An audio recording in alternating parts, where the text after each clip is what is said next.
کبھی مایوس مت ہونا اندھیرا کتنا گہرا ہو، کبھی مایوس مت ہونا اندھیرا کتنا گہرا ہو۔ Subscribe to our YouTube channel 6TV India۔ تلا تم آتے رہتے ہیں، سفینے ڈوبتے بھی ہیں، سفر لیکن نہیں رکتا۔ مسجد سے باہر جائے گا وہ اعتکاف سے نکل جائے گا، مسجد کے اندر آئے گا پھر اعتکاف میں وہ خود بخود آ جائے گا۔ اگر اس نے بیوی سے ملاقات کر لی تو اس کا اعتکاف ٹوٹ جائے گا، پھر اس کا قضا ضروری ہو جائے گا اس کے اوپر۔ اعتکاف جو نظر کا اعتکاف ہے یا سنت مؤکدہ کا اعتکاف ہے، یہ دونوں اعتکاف کے لیے یاد رکھیے گا روزہ رکھنا ضروری ہے۔ بغیر روزے کا اعتکاف کر رہا ہے اس کا اعتکاف نہیں ہوگا۔ ایک آدمی ہے روزہ ہی نہیں رکھتا مگر اعتکاف کر رہا ہے، اس کا اعتکاف قبول نہیں۔ غیر رمضان میں 3 دن کا اعتکاف کی نیت کر دیا ہے تو وہ 3 دن اس کو روزے رکھنے پڑیں گے، روزے کے ساتھ ساتھ وہ اعتکاف میں بیٹھے گا۔ اب ایک انسان اعتکاف میں بیٹھا ہوا ہے، اب بیٹھتے ہوئے بشری تقاضا ہے، اس کی ریح خارج ہو گئی، ہوا نکل گیا، وضو ٹوٹ گیا۔ اب وضو ٹوٹنے کے بعد اب کیا کرے؟ اعتکاف میں بیٹھا ہوا ہے، اب اس کو دیکھا جائے گا کہ یہ ٹائم اس کا نماز کا ہے یا نہیں، یہ قرآن کی تلاوت کرنا چاہتا ہے یا نہیں۔ اگر وہ نہیں تسبیح پڑھ رہا ہے سبحان اللہ الحمدللہ اللہ اکبر، تو اس کو اجازت نہیں ہے کہ مسجد سے باہر جائے وضو کرے، وہ بغیر وضو کا ہی بیٹھا رہے گا، تسبیح پڑھتا رہے، کیونکہ تسبیح پڑھنے کے لیے وضو کا ہونا ضروری نہیں ہے۔ تسبیح پڑھنے کے لیے وہ بلا وضو ہی تسبیح پڑھ سکتا ہے، اس لیے جب تک وہ یہ نیت نہیں کرے گا کہ مجھے قرآن کی تلاوت کرنی ہے، یا یہ نیت نہیں کرے گا کہ مجھے نماز پڑھنی ہے، تب تک وہ بلا وضو مسجد ہی میں رہے گا۔ اتنے سخت قانون ہے، چھوٹی چھوٹی باتوں میں اعتکاف کی نیت کر کے بیٹھا ہوا ہے، چھوٹی چھوٹی باتوں میں مسجد سے باہر بھاگ رہا ہے، ادھر جا رہا ہے ادھر جا رہا ہے، اور 3-4 ساتھی مل کے مسجد میں بیٹھے ہیں اعتکاف کرنے کے لیے، اب گپاسٹنگ چل رہی ہے، اس کی اس کی یہ وہ، تو اس ساری چیزوں سے اعتکاف کرنے والے کو منع کیا گیا، بلکہ گناہ کبیرہ کا مرتکب ہو جائے گا وہ۔ اس لیے ایسے کاموں سے ان کو بچنا چاہیے۔ اعتکاف کا مطلب ہوتا ہے دنیا کے سارے جھمیلوں سے کٹ کے ہٹ کے، دنیا و ما فیہا کو پیچھے چھوڑ کر کے، سب سے اپنا تعلق بالکل کٹ آف کر کے صرف اور صرف اللہ سے تعلق جوڑنے کا نام اعتکاف ہے۔ اسی لیے ایک سوئی حاصل ہو، ضروری نہیں ہے پردہ لگایا جائے، بس آپ نے ایک مسجد کا پہلا سب متعین کر لیا، آپ کے لیے وہ کافی ہے، کسی نے دوسرا کر لیا وہ کافی ہے۔ ہاں، ایک سوئی حاصل کرنے کے لیے تاکہ دوسری چیزیں اس کے دماغ میں وائرس نہ بھرے، اس کے جو میموری میں وائرس نہ آ جائے، اسی لیے لوگ کیا کرتے ہیں چادر لٹکا دیتے ہیں تاکہ باہر کیا ہو رہا ہے ہم کو اس سے کوئی مطلب نہیں ہے، بس ہم تو اندر میں بیٹھ کر کے اپنے اللہ سے لو لگائیں گے، اللہ کو راضی کریں گے۔ تو جب بندہ اعتکاف کی نیت پہ آتا ہے تو بالکل ساری جہاں سے اس کا رشتہ کٹ جاتا ہے اور پھر اللہ سے اس کا تعلق جڑ جاتا ہے۔ اور آپ یقین مانیے کہ کتنا ہی سنگ سے سنگ دل انسان، اگر آپ 10 دن تک اس کے دروازے پہ بیٹھے رہیں گے اور کہیں گے کہ نہیں بھائی مجھے تو چاہیے، اس کے بعد نہیں بھی ہوگا تو کہیں سے قرض کر کے لا کے دے دے گا۔ تو اللہ تو احکم الحاکمین ہے، غفور الرحیم ہے، اللہ ستار و غفار ہے، اللہ ارحم الراحمین ہے، اللہ احکم الحاکمین ہے۔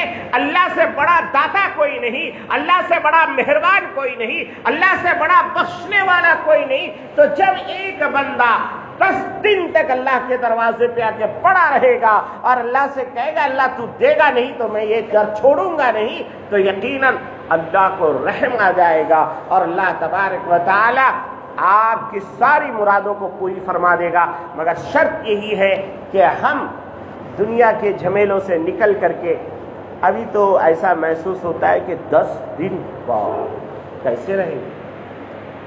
10 دن تو بہت دور کی بات ہے، 10 منٹ تو ہمارے لیے بیٹھنا مشکل ہے۔ جمعے کی اذان ہوتی ہے 12:30 بجے اور 1:15 بجے تک ہماری مسجد خالی نظر آتی ہے۔ کیوں؟ اس لیے کہ لوگ گھڑی دیکھتے رہتے کتنے بجے جماعت کھڑی ہوگی، اتنے بجے ہی جانا ہے، اس سے پہلے نہیں جانا۔ کیوں؟ اس سے پہلے آگے کہیں ملک الموت آ گیا تو مسجد میں مر گیا تو لوگ کہیں گے نا مسجد میں مر گیا، یہی ہے نا، کہاں مرنا چاہ رہے بھائی؟ اس سے پیاری جگہ کوئی نہیں۔ میں نے حدیث پڑھی، اللہ تبارک و اللہ کے نبی صلی اللہ علیہ وسلم نے فرمایا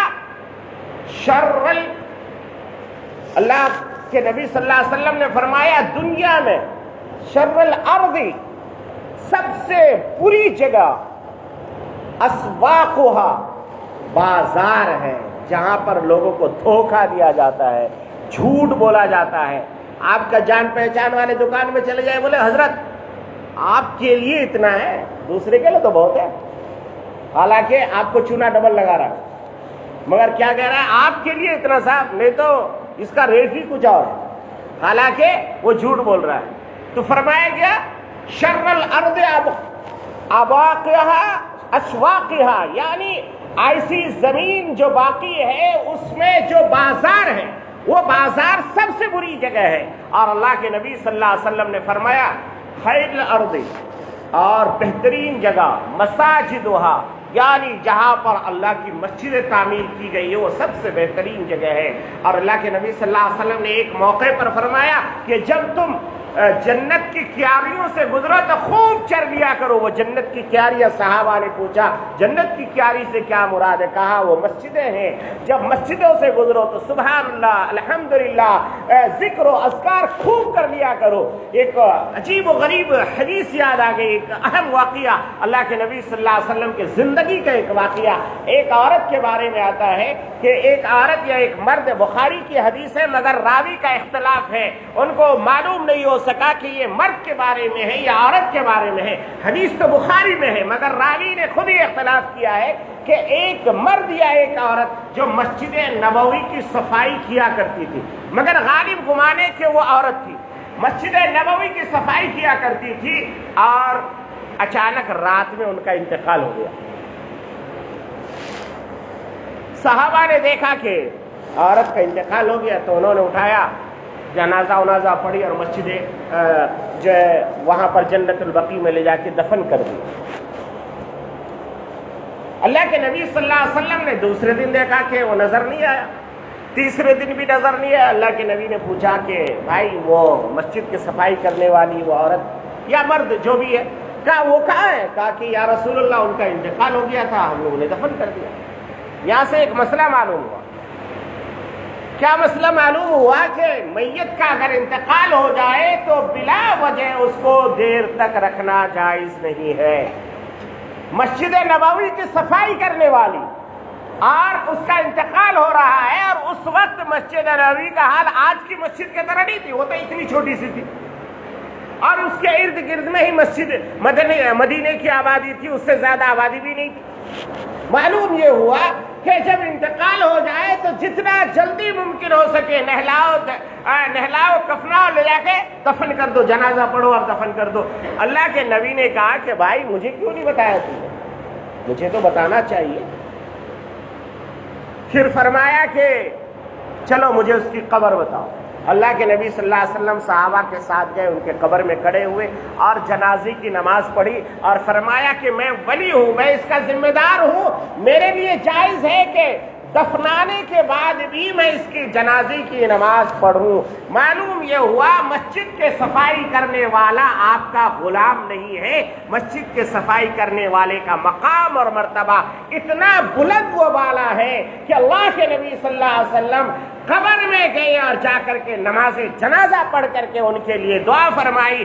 اللہ کے نبی کسی مالدار کے قبر میں جا کے دعا نہیں کی، مگر ایک مسجد کی صفائی کرنے والے کی قبر میں جا کر کے آپ دعا فرماتے ہیں۔ یہاں سے علماء نے دو مسئلہ نکالا ہے، ایک یہ کہ جنازہ یعنی میت کو بلا وجہ نہ رکھا جائے، اور دوسرا یہ ہے کہ جو لوگ مسجد کے مؤذنین کو یا مسجد کے صفائی کرنے والے کو بلا وجہ ڈانٹ ڈپٹ کرتے ہیں ان کو اپنا آخرت کا ٹھکانہ تلاش کر لینا چاہیے۔ میرے عزیز دوست اور بزرگوں، پھر اللہ کے نبی صلی اللہ تعالی علیہ وسلم نے اس آخری عشرے کا اعتکاف کا حکم بھی فرمایا. اللہ کے نبی صلی اللہ علیہ وسلم نے پہلے عشرے کا اعتکاف کیا, پھر دوسرے کا کیا, پھر تیسرے میں آپ اپنے گردن کو باہر نکالے اور نکال کر کے کہا کہ میں نے جس کے لیے اعتکاف کیا تھا وہ مجھے ملا نہیں, اس لیے مجھے فرشتوں نے بتایا ہے کہ وہ آخری عشرے میں ہے, اس لیے جو چاہتا ہے کہ شب قدر کی فضیلتیں اس کو ملے وہ آخری عشرے کا اعتکاف میرے ساتھ کرے. تو پھر صحابہ نے اللہ کے نبی صلی اللہ علیہ وسلم کے ساتھ آخری عشرے کا اعتکاف کیا, اور کرنے کے بعد صحابہ نے فرمایا کہ ہم نے شب قدر کو 21ویں رات کو پایا. اس کی دلیل انہوں نے دی کہ اللہ کے نبی صلی اللہ علیہ وسلم اس رات جب فجر کی نماز سے فارغ ہوئے تو ہم نے دیکھا کہ آپ کے چہرے پر جو ہے کچھ چھینٹے, مٹی کے چھینٹے لگے ہوئے تھے, اور اس کی وجہ سے لگ رہا تھا کہ آج ہلکی سی بارش ہوئی ہے, یعنی رحمت کی بارش ہوئی ہے. اور اللہ کے نبی صلی اللہ علیہ وسلم نے فرمایا کہ شب قدر کے بارے میں مجھے بتلا دیا گیا تھا, مگر صحابہ کیونکہ آپس میں اسی معاملے کو لے کے لڑ رہے تھے تو اللہ نے مجھے بھلا دیا. اس لیے معلوم یہ ہوا کہ لڑائی فساد یہ اچھی چیز نہیں ہے, چاہے وہ کہیں پر بھی ہو. لڑائی اور فساد سے ہمیں بچنا چاہیے, جھگڑا اور جھگڑیلو چیزوں سے ہمیں بچنا چاہیے, اس لیے کہ جب جھگڑتا ہے انسان اللہ اپنی رحمتوں کو اٹھا لیتا ہے, پھر خیر کی باتوں کو اللہ اٹھا لیتا ہے, اور پھر شر وہاں پر غالب آتا ہے, پھر موج پر تاؤ ہوتا ہے, پھر اپنا ظاہر کرتا ہے کہ مجھ سے بڑا کون ہے, میں کیوں کسی کی مانوں گا. اس لیے ان تمام چیزوں سے ہمیں بچ کر کے زندگی گزارنی چاہیے. اور اعتکاف کرنے کے اور بھی بہت سارے مسائل ہیں, وہ آپ معلوم کر کے اعتکاف کریں. مسجد میں ایک آدمی کا اعتکاف کرنا لازم اور ضروری ہے. اگر ایک آدمی معتکف نہیں ہوگا تو پورا محلہ, پورا علاقہ گنہگار ہوگا. اس مسجد کا جتنا ریڈارس ہے, جتنا سراؤنڈنگ ہے, سارے کے سارے لوگ ایک سنت کے توڑنے کے گنہگار ہوں گے. اور اگر ایک آدمی اعتکاف پہ بیٹھ گیا تو سارے لوگوں کا سنت ادا ہو جائے گا, سب کو ثواب ملے گا. مگر اعتکاف کرنے والا سوچے کہ بھائی میں جب اللہ کے گھر آ ہی گیا ہوں تو موبائل گھر میں چھوڑ کے آئے, اب نہیں تو موبائل لے کے یہاں بیٹھا ہوا ہے, اب وہ رات دن اسی پہ باتیں ہو رہی ہے, تو پھر کیا فائدہ ہے. اس لیے دنیاوی جھمیلوں کو بھی باہر چھوڑ کے آئے. علماء نے مسئلہ بتایا کہ ضرورت سے زیادہ سامان بھی مسجد میں نہ لائے, کوئی ایسی چیز نہ لائے جس سے بدبو پھیلنے کا اندیشہ ہو, کیونکہ مسجد کا ادب و احترام بہت بڑی چیز ہے. ہم لوگ جانتے نہیں, اس لیے ہم لوگ بہت ہلکے میں لیتے ہیں مسجد کو. مسجد کا معاملہ, اس کا تعلق اللہ سے جڑا ہوا ہے. اکابر علماء مسجد میں قدم رکھتے تھے تو ان کا چہرہ پھٹ پڑ جایا کرتا تھا, چہرے کا رنگ بدل جایا کرتا تھا کہ پتہ نہیں ادب کے ساتھ جا رہا ہوں یا بے ادبی ہو رہی ہے. تو اس لیے مسجد کا ادب و احترام بھی ملحوظ رکھے. اور اس کے بعد پوری امت کے لیے دعا فرمائے. اس وقت پورے ملک کی اور پورے دنیا کے حالات بہت خراب ہیں. فلسطین میں روزانہ یہودیوں کا ظلم ہماری مسجد اقصی پر ہو رہا ہے, اس کے لیے دعا فرمائے. ہمارے پیارے اس وطن میں بے شمار جگہوں پر مسلمانوں کو بے گھر کرنے کی سازشیں کی جا رہی ہے. آپ کے کرناٹک میں, ہمارے اس کرناٹک میں بھی وہی چیزیں لاگو کرنے کی کوششیں کی جا رہی ہے. کل کا نیوز تھا کہ ہم جو ہے شرارت پھیلانے والوں سے اس کا جو ہے بدلہ لیں گے. یعنی انڈیا یہی تھا کہ جو چیزیں اب نارتھ میں ہو رہی تھی وہ اب یہاں پہ بھی ہونے والی ہے. اس لیے ہم سب کو اپنے اپنے اعتبار سے اپنی دفاع کے لیے, اپنی بچاؤ کے لیے تیار رہنا چاہیے.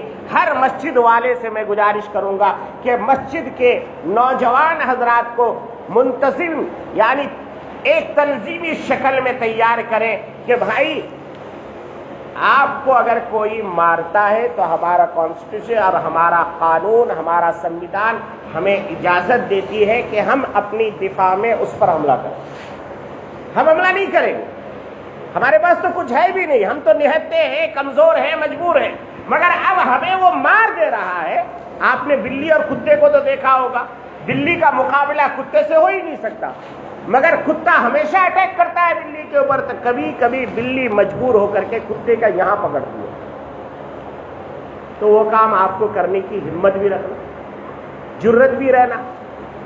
اس قوم کو قربانی دینے کی تیاری اب کر لینی چاہیے، اور جب تک ہمارے کچھ نوجوان اپنی قربانی نہیں دیں گے تب تک یہ قوم بچے گی نہیں۔ یہ پوری طور پر سازش رچی اور بچی جا چکی ہے۔ ابھی جہانگیر پوری کا واقعہ آپ دیکھ لیجئے، شرارت انہوں نے پھیلائی، ہماری مسجدوں پر جھنڈا انہوں نے لگایا، اور پھر ہمارے ہی لوگ سارے گرفتار ہو گئے، ان کا ایک آدمی بھی گرفتار نہیں ہوا۔ اس لیے ہمارے امیر شریعت حضرت مولانا شغیر احمد خان صاحب رشادی دامت برکاتہم العالیہ نے اعلان بھی کیا ہے، سالار میں ان کا مضمون بھی آیا ہے کہ ہر مسجد والا اپنے اپنے اعتبار سے چھوٹی چھوٹی جو ہے کچھ ٹکڑیاں بنائے۔ پیارے آقا صلی اللہ تعالی علیہ وسلم جب کہیں تشریف لے جاتے تھے تو اللہ پر بھروسہ، آج کل کا مسلمان کیا سوچتا ہے، میں اگر تھوڑا جماعت میں چلا گیا، میں تھوڑا تہجد پڑھ لیا، میں تھوڑا قرآن کی تلاوت کر لیا تو میری حفاظت کی ذمہ داری اللہ نے لے لیا۔ بھائی اللہ سب کا اللہ ہے، تیرا اکیلا تھوڑی ہے، ان کا بھی تو اللہ وہی ہے۔ اللہ نے تو راستہ بتا دیا، وہ راستے پر چلو گے تو اللہ کی مدد آئے گی تمہارے اوپر۔ وہ لوگ چل رہے تو ان کو اللہ کامیابی دے رہا ہے، ان کو بھی تو اللہ ہی کامیاب کر رہا ہے نا، ان کو کوئی دوسرا آدمی تھوڑی کامیاب کر رہا ہے۔ وہ لوگ اس راستے پر محنت کر رہے ہیں تو اللہ ان کو کامیابی دے رہا ہے۔ آپ اس راستے پر چلو گے اللہ آپ کو کامیابی دے گا، اور آپ کہو گے نہیں میں مسجد کے کونے میں بیٹھ کے تسبیح پڑھ کر کے سب کر لوں گا، کچھ ہونے والا نہیں۔ اللہ کے نبی صلی اللہ علیہ وسلم سے بہتر آپ تسبیح نہیں پڑھ سکتے، اللہ کے نبی صلی اللہ علیہ وسلم سے بہتر آپ جو ہے ذکر و اذکار، قرآن کی تلاوت، دعا وغیرہ نہیں کر سکتے، مگر اللہ کے نبی صلی اللہ علیہ وسلم کو بدر جانا پڑا، احد جانا پڑا، مدینے کے بچاؤ کے لیے خندق کھودنا پڑا۔ آپ نے دیکھا کہ بھائی مکہ والی کی طاقت بہت زیادہ ہے، وہ لوگ پورا علاقہ کا علاقہ امنڈ کے آ رہا ہے، مدینے کو مٹا دینا چاہتا ہے، مدینے کو صفا ہستی سے مٹا دینا چاہتا ہے۔ اب اللہ کے نبی صلی اللہ علیہ وسلم نے دیکھا کہ مدینے کی یہ پوزیشن نہیں ہے کہ ہم مدینے سے باہر جا کے لڑائی کریں، تو اپنے بچاؤ کے لیے انہوں نے ایک خندق کھودی، اور جغرافیائی اعتبار سے، ہسٹوریکل اعتبار سے لوگ کہتے ہیں کہ اس سے بہتر ترتیب ہو ہی نہیں سکتی تھی اس زمانے میں، جس زمانے میں یہ جنگ لڑی گئی اس سے بہتر طریقہ نہیں ہو سکتا تھا، اللہ کے نبی نے وہ کر کے دکھایا۔ اس لیے میرے عزیزوں، دوستوں اور ساتھیوں، اس طریقے سے مرنے سے کوئی فائدہ نہیں ہے، موت بہرحال آنی ہے، کل نفس ذائقۃ الموت وانما توفون اجورکم یوم القیامہ۔ اللہ تبارک و تعالیٰ نے فرمایا موت بہرحال آنی ہے، اس سے پہلے اس کی ہمیں تیاری کرنی ہے، اور اس کا آسان سا راستہ یہ ہے کہ آپ 10 دن کے لیے یہ سمجھو کہ میں مر گیا ہوں۔ میں ایک آدمی مر گیا تو اب اس کو پتا رہتا ہے کیا کہ اس کی بیوی کہاں ہے، اس کے بچے کہاں ہیں، اس کا کاروبار چل رہا ہے کہ نہیں، اس کی دکان چل رہی کہ نہیں، کچھ بھی پتا نہیں ہے اس کو، سانس نکل گئی، سب ختم ہو گیا۔ تو اسی طریقے سے ہر مسلمان یہ سوچے میں 10 دن کے لیے مر گیا، آج مغرب سے پہلے میں مسجد میں چلا جاؤں گا، دیکھتا ہوں 10 دن میرا گھر چلتا ہے کہ نہیں۔ کر کے دیکھیے پریکٹیکل، اللہ چلائے گا آپ کا گھر، اللہ آپ کا کاروبار بھی چلائے گا، اللہ آپ کے بیوی بچوں کو بھی اچھا رکھے گا۔ 10 دن کے بعد آپ گھر جا کے دیکھیں، پوچھئے کیا میری وجہ سے تم لوگ کھانا نہیں کھائے کیا؟ بولا ہے کھائے، کیوں نہیں کھائے، اچھا کھائے، سب کچھ آ رہا تھا، پپائی بھی آ رہا تھا، بسکٹیں بھی آ رہی تھی، سموسہ بھی آ رہا تھا، سب ہو رہا تھا۔ پھر کہہ گیا اچھا میں 10 دن نہیں تھا، کیا تم لوگ سوئے یا نہیں سوئے؟ نہیں، آرام سے ہم سوئے، تمہارے رہنے سے تو ہمیں ٹینشن ہوتا تھا، تم آ کے بولتے کیوں سو رہے ہو، کیوں سو رہے ہو، ہم تو اور اچھا سوئے۔ پتہ یہ چلا کہ ہمارے رہنے اور نہ رہنے سے یہ دنیا رکنے والی نہیں ہے۔ ہاں ہم اگر وہاں سے نکل کر کے مسجد کے ماحول میں آ جائیں گے تو ہماری زندگی بن جائے گی۔ اس لیے ہر انسان اپنے اپنے اعتبار سے 10 دن کا اعتکاف کا نیت کرے، اللہ ہمارے اعتکافوں کو قبول فرمائے۔ اور اگر 10 دن نہیں کر سکتا، کوئی نوکری پیشہ آدمی ہے، کمپنی میں جاتا ہے، تو سیٹرڈے اور سنڈے اس کو چھٹی ملتی ہے، ہفتہ اور اتوار چھٹی ملتی ہے، وہ نفل اعتکاف کی نیت کر کے وہ جمعے کے دن ہی رات میں آ جائے، اور جمعے سے لے کر کے اتوار کی رات تک رہے، اور اتوار کی فجر میں پھر نکل کے چلا جائے، تو کم سے کم 3 دن تو اس کے نامہ اعمال میں آ ہی جائیں گے۔ میرے دوستوں اور بزرگوں، یہ کافی باتیں ہو چکی ہے. اب اگر زیادہ اس سے معلومات حاصل کرنی ہے اعتکاف کے بارے میں تو ہمارے امام صاحب ہیں یا ہمارے پاس فون کر کے ان مسائل کو معلوم کر کے ہم ہر آدمی اعتکاف کی نیت کرے اور اعتکاف کرنے والا پوری دنیا کے لیے دعا کرے. اللہ ہمیں عمل کی توفیق عطا فرمائے. آمین. وآخر دعوان الحمدللہ رب العالمین.